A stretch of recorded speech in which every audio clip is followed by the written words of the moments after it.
Semuanya, selamat wayah kieu ya dimanapun kalian berada. Kembali lagi bersama Mamang dan di video kali ini Mamang bakalan bahas manhwa baru yang berjudul Kang Fitness Dunia Murim. Manhwa yang dibuat oleh autor Keulu ini digarap oleh Midnight Studio yang juga membawakan manhwa Surviving the Game as Barbarian, The Player Hide His Past, Heavenly Grand Archive Young Master, dan masih banyak lagi manhwa yang keren lainnya.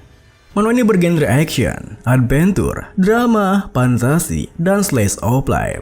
Manhwa ini menceritakan seorang pria maniak gym bernama Choi Kang-hyuk yang selama pandemi, gamenya mengalami kebangkrutan. Saat itu, Kang-hyuk berusaha mati-matian untuk memenuhi kebutuhannya.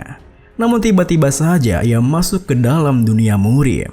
Meski Kang-hyuk merasa senang melihat dirinya berada di kuil Shaolin, ia sama sekali tak bisa menerima kenyataan di sana, di mana tubuh setiap orang rusak karena cara berolahraga yang salah. Bagaimana bisa ia hanya duduk diam dan menonton ketika dirinya seorang trainer fitness? Dengan begitu, Kang-hyuk pun berniat mengajari mereka metode olahraga yang benar dan menyembuhkan semuanya. Mari kita mulai kisahnya. Sore hari itu, di pusat kebugaran skala besar di Gangnam Seoul, di ruang kantor kecil bagi pegawai, terlihat seorang pria berotot yang memulai konten streamingnya. Pria itu bernama Choi Kang-hyuk. Kalian mungkin bertanya-tanya, kenapa pria berotot sepertinya malah melakukan konten streaming? Apalagi konten streamingnya adalah mukbang, yang berkebalikan dengan image seorang bodybuilder yang menjaga makanannya. Kalian pasti bisa tahu dari ototnya jika Kang-hyuk terobsesi dengan berolahraga. Namun, dia bukan maniak gym dari lahir. Sebenarnya, ada alasan kenapa dia jadi seperti itu. Itu karena dia pernah terluka parah yang membuatnya sulit untuk berjalan jika dia tidak melatih ototnya. Kang-hyuk terluka parah saat sedang berada dalam misi pasukan khusus. Oleh karena itu, Kang-hyuk mulai terapi fisik dan mendatangi ahli chiropraktor, ahli medis terlatih untuk mengobati gangguan pada tulang, saraf, otot dan ligamen, agar ia bisa pulih seperti sedia kala. Setelah itu, dia mulai mengikuti bentuk latihan yang lain seperti yoga, pilates, dan lainnya yang mungkin bagus untuknya. Kang-hyuk bahkan mempelajari nutrisi untuk memperbaiki dietnya. Suatu hari, dia telah menjadi maniak gym terbaik di negara, atau bisa dibilang fitness trainer terbaik di negara. Jadi, kenapa Kang-hyuk streaming mukbang sembari merasa khawatir kehilangan ototnya? Apalagi di suatu pusat kebugaran. Itu karena penyakit pandemik yang mengguncang seluruh dunia. Agar bisa mempertahankan perawatan gymnya, Kang-hyuk tidak memiliki pilihan lain selain menjadi streamer. Namun pendapatannya tidak mencukupi perawatan 5 gym. Meski begitu, Kang-hyuk tetap bertahan karena tak ada lagi yang bisa ia lakukan. Kini, setelah menutup streamingnya dengan senyuman percaya diri, Kang-hyuk langsung merasa khawatir dengan hari esok, di mana ia makan ayam goreng dan bir yang banyak sekali kalorinya. Sebenarnya, Kang-hyuk merasa ingin langsung berolahraga, tetapi berarti tubuh karena konsumsi alkohol membuatnya mengurungkan niatnya. Ditambah lagi sebelumnya, ketika Kang-hyuk mengunjungi rumah sakit untuk mengecek keadaan tubuhnya, dokter menyuruhnya untuk memperbanyak istirahat karena Kang-hyuk mengalami stres yang bisa menyebabkan kebotakan. Kang-hyuk mungkin tidak menyadarinya, karena dirinya sangatlah sehat, namun tubuhnya telah berada di ambang batas karena semua tekanannya. Oleh karena itu, Kang-hyuk harus mengurangi pekerjaannya. Jika tidak, ia akan menjadi botak. Tentu saja, hal itu membuat Kang-hyuk terkejut setengah mati. Ia sungguh tak ingin hal itu terjadi, di mana kebotakan itu bisa membuatnya menjomblo seumur hidup. Kemudian, dokter pun meresepkan obat untuknya. Tapi yang paling penting, Kang-hyuk harus mengurangi tingkat stresnya. Kini, setelah mengingat semua hal itu, Kang-hyuk yang telah tiba di rumahnya terduduk di dekat kasurnya. Ia merasa sangat kebingungan apa yang harus ia lakukan saat beristirahat. Ia tidak tahu harus berbuat apa karena dirinya selalu bekerja dan juga berolahraga. Di saat Kang-hyuk memikirkan hal itu, tiba-tiba saja ia teringat dengan kebiasaan masa kecilnya yang terlupakan karena gaya hidupnya yang sibuk, di mana ia sangat menyukai membaca novel murim sejak ia masih kecil. Bagi Kang-hyuk yang tinggal bersama kakek neneknya yang miskin, meminjam novel murim dari toko buku di sudut kota adalah kenangan yang menyenangkan baginya. Meskipun kakeknya pernah mengomelinya karena terlalu sering ke toko bukunya. Kemudian Kang Hyuk pun mulai berselancar di internet, mencari novel murim kesukaannya. Tak berselang lama, Kang Hyuk mengenali nama penulis yang ia sukai karyanya ketika ia masih kecil. Penulis Gagyong, begitulah ia menyebutnya. Karyanya yang luar biasa, seperti Absolute Demonstrator dan Unorthodox Faction Tyranny, membuat Kang Hyuk kembali teringat semasa kecilnya. Namun, perhatiannya segera teralihkan ketika melihat karya baru penulis Gagyong yang berjudul Shaolin Monk Chronicles, yang mana bercerita tentang Mujin, sang protagonis yang baru saja memasuki kuil Shaolin, akan membuka jalan yang baru sebagai martial artist. Kang Hyuk yang gabut pun mencoba untuk membacanya, dan ternyata ceritanya sangat begitu bagus, yang membuatnya tertarik untuk terus membacanya. Karena begitu menikmati ceritanya, Kang Hyuk pun merasa rileks. Bahkan setelah ia pikir-pikir, kapan terakhir kali ia bisa bersantai seperti itu? Rasanya seperti ia kembali ke masa kecilnya. Namun, rasa rileksnya itu membuatnya mengantuk hingga tanpa sadar ia menutup matanya, tertelungkup di lantai kamarnya. Bersamaan dengan kesadarannya yang semakin terlelap, layar handphonenya tiba-tiba saja bersinar begitu terang, seakan mengalahkan cahaya di sekitarnya. Beberapa saat kemudian, Kang Hyuk terbangun oleh teriakan seseorang. "Mujin, kita harus menghadiri latihan pagi loh." Mendengar kata latihan, seketika itu juga Kang Hyuk bangkit dari tidurnya. Namun baru saja ia membuka matanya, Kang Hyuk sontak merasa aneh dengan seorang bocah plontos berpakaian biksu yang merengek kepadanya jika mereka berdua jadi yang terakhir karena yang lainnya sudah pergi duluan.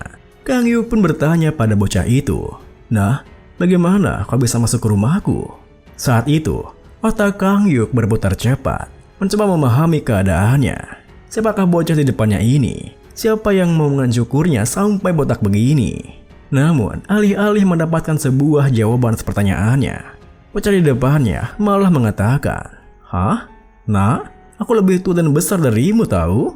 Tentu saja, perkataannya membuat Kang Hyuk semakin kebingungan. Bagaimana bisa bocah itu lebih besar darinya, sedangkan dirinya 180 cm dengan bobot 90 kg, persentase lemak tubuh 8-10%. Sang Hyuk pun bertanya padanya, "Nak, apa matamu baik-baik saja?" Namun, bocah itu yang sama bingungnya tak menjawab pertanyaannya, yang membuat Kang Hyuk terdiam, memperhatikan sekitarnya sembari berpikir, bagaimana bocah ini bisa masuk ke dalam rumahnya. Di saat Kang Hyuk memperhatikan sekitarnya, tiba-tiba saja ia menyadari jika ia tidak ada di rumahnya. Ditambah lagi, tubuhnya telah mengecil dan kepalanya juga telah pelontos seperti bocah itu. Seketika itu juga, Kang Hyuk berteriak kaget. "Wah, apa yang terjadi dengan rambutku? Dan di mana ini?" Di tengah keterkejutannya, perlahan-lahan Kang Hyuk mulai mengerti keadaannya. Seperti ruangan tua di sekitarnya, dan bocah yang memanggilnya dengan sebutan Mujin. Kedua hal itu terasa tidak asing baginya, hingga akhirnya Kang Hyuk menyadari jika ia telah menjadi Mujin, karakter utama dari novel yang baru saja ia baca. Tentu saja, hal itu membuatnya semakin kebingungan kenapa ia menjadi Mujin dan di mana ia sekarang. Ia hanya membaca novelnya dan tertidur setelah itu. Meskipun begitu, Kang Hyuk membuang jauh-jauh pemikiran liarnya, di mana ia memutuskan jika ini hanyalah mimpi semata, karena ia memang sering bermimpi seperti itu saat ia membaca banyak novel.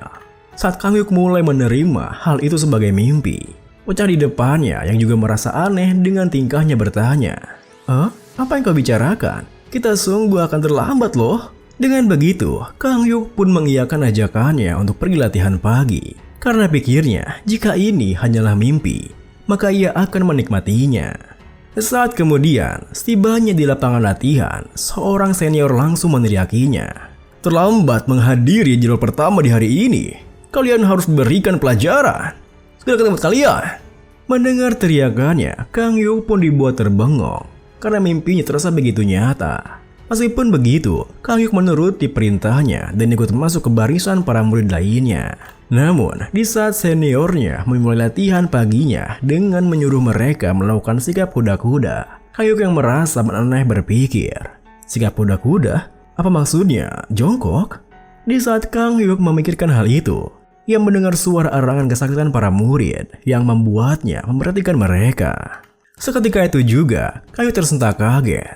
Wah, apa-apaan yang dilakukan para murid itu? Karena mereka akan merusak kaki mereka jika melakukannya seperti itu. Tentu saja, Kang Hyuk terkejut begitu bukan tanpa alasan. Kang Hyuk mulai melakukan latihan yang benar saat dia menjalani latihan rehabilitasnya. Dia tahu betapa pentingnya tubuh bagian bawah dan inti latihan lebih dari siapapun. Beberapa kali dia melihat trainer mengajarkan latihan yang salah dan hanya berfokus pada tubuh bagian atas saja.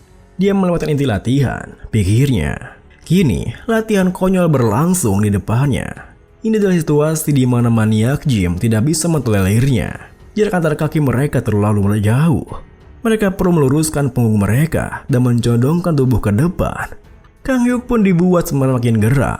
Kenapa senior mereka menyuruhnya melakukan hal itu? Padahal senior sendiri mengatakan jika tubuh bagian bawah adalah pondasi dari martial arts, jika mereka tidak bisa menggunakan tubuh bagian bawah untuk menjaga keseimbangan, mereka tidak bisa mengerahkan kekuatan mereka dengan benar dalam teknik pukulan ataupun staff. Tentu saja Kang Hyuk menentangnya. Apa yang seniornya katakan pada para bocah yang bahkan tidak melakukan pose tubuh dengan benar. Untungnya, Kang Hyuk bukanlah seseorang yang biarkan orang lain melakukan latihan dengan postur yang salah. Meski itu berarti jika ini terjadi dalam mimpinya. Seketika itu juga, Kang Hyuk yang tak tahan dengan apa yang dilihatnya berteriak. Dasar bajingan, kau bahkan tidak tahu apapun tentang latihan. Tentu saja, teriakannya sontak mengejutkan semua orang di sana. Meski bocah sekamarnya bertanya, ada apa dengan sikapnya ini? Senior-seniornya langsung menghardiknya. Bocah nakal, beraninya kau berbicara di tengah-tengah latihan. Beraninya kau membuat alasan hanya karena latihannya sulit. Apa kau pikir itu adalah perilaku yang pantas dilakukan oleh seorang murid Shaolin? Kembali ke barisanmu. Mendengar semua hardikan mereka, Kang Hyuk pun mulai merasa penasaran. Apa karena ini adalah novel tentang martial art, sehingga ia bisa merasakan energi dari mulut mereka. Tetapi ia tetap harus mengatakan kebenarannya. Jika ia hanya mengatakan ada hal yang salah, ia tidak akan menyerah pada intimidasi ini. Ini bahkan lebih mudah daripada mengatasi member konyol itu yang bertanya padanya, apakah memungkinkan untuk mencapai 500 kg untuk 3 besar dalam 3 bulan. Kemudian, melihat sikap kurang ajarnya, seniornya pun mendekat ke menekankan, kau adalah murid Shaolin. Apa kau mengatakan bahwa latihan Shaolin itu salah? Mendengar hal itu, Kang Hyuk malah tersenyum kegirangan karena mimpinya sangat terasa nyata yang buatnya akan mengikuti alurnya dan bertingkah seperti itu martial artist. Kang Hyuk pun menjelaskan, benar, jika kita terus melakukan metode itu, lutut kita akan terluka dan akan menderita di kemudian tahun. Tentu saja seniornya langsung menyangka jika itu hanya alasan yang dibuat oleh mereka yang lemah. Namun Kang Hyuk kembali menyanggahnya. Bukankah martial artist diperuntukkan untuk melatih tubuh dan pikiran bagi mereka yang lemah? Tapi kau mengatakan bahwa ini bukanlah sesuatu yang bisa dilakukan oleh seorang yang lemah. Sungguh kontradiksi. Perkataan Kang Hyuk pun membuat senior di depannya gelagapan. Hingga senior lain langsung membantunya. Cara latihan Shaolin itu berbeda dari yang kau katakan. Kita berlatih martial arts untuk meningkatkan diri kita dan mencapai pencerahan. Mendengar hal itu, Kang Hyuk tersenyum mengatakan, oh, jadi begitu. Jadi menurutmu itu, Shaolin adalah tempat di mana yang lemah tidak bisa mendapat pencerahan ya? Tentu saja, perkataan Kang Hyuk membuat senior itu mulai merabahkan untuk menjawabnya. Bukan itu maksudku. Maksudku itu, kita melatih tubuh kita dengan cara yang keras sehingga kita bisa melatih pikiran kita. Pikiran manusia itu sungguh lemah. Kita mencari kenyamanan di masa-masa yang sulit dan pikiran jahat dengan mudah menyerangnya. Kita melatih pikiran kita sebelumnya, sehingga kita bisa menahan dan melalui masa-masa sulit itu. Mendengar penjelasannya, Kang Hyuk yang sempat terdiam sebentar, lalu mengatakan, sepertinya melatih pikiran kita hanya diperlukan saat kita masih muda ya? Bukankah itu yang kau katakan? Kau bilang, kita boleh membiarkan lutut kita terluka pada saat kita masih muda untuk melatih pikiran kita. Setelah kita menua dengan tubuh yang terluka, kita tidak perlu melalui masa-masa sulit seperti itu. Bukankah itu berarti jika kita sedikit terluka saat kita masih muda, kita bisa mendapat pencerahan? Tentu saja, perkataan Kang Hyuk membuat murid-murid lain mulai mempertanyakan kebenarannya.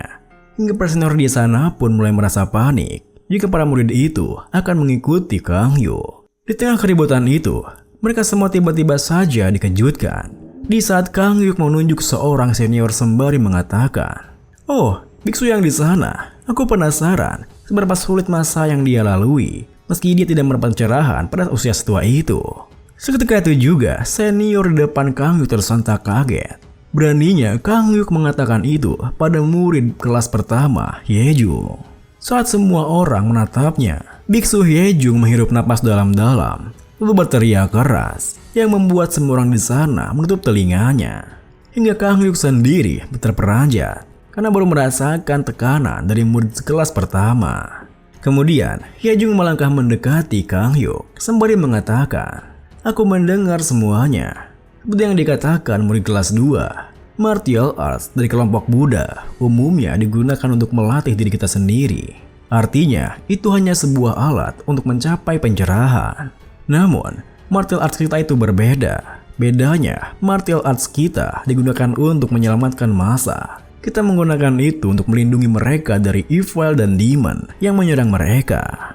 Mendengar hal itu, Kang Hyuk tersenyum bertanya, "Jadi maksudmu, kita melakukan latihan yang melukai lutut kita sehingga kita bisa melindungi orang-orang?" Pertanyaan Kang Hyuk pun membuat Hyejung terdiam berpikir. Anak ini, jika kita membiarkannya, mungkin dia bisa membawa pengaruh buruk di sekitarnya. Tapi, orang dewasa dari kelompok Buddha tak bisa menghukum biksu baru dan muda secara personal. Kalau begitu, tak ada pilihan lain. Dengan pikiran seperti itu, Hyejung pun mengatakan, "Jika kau sungguh berpikir bahwa metode latihan Shaolin itu salah, maka buktikanlah."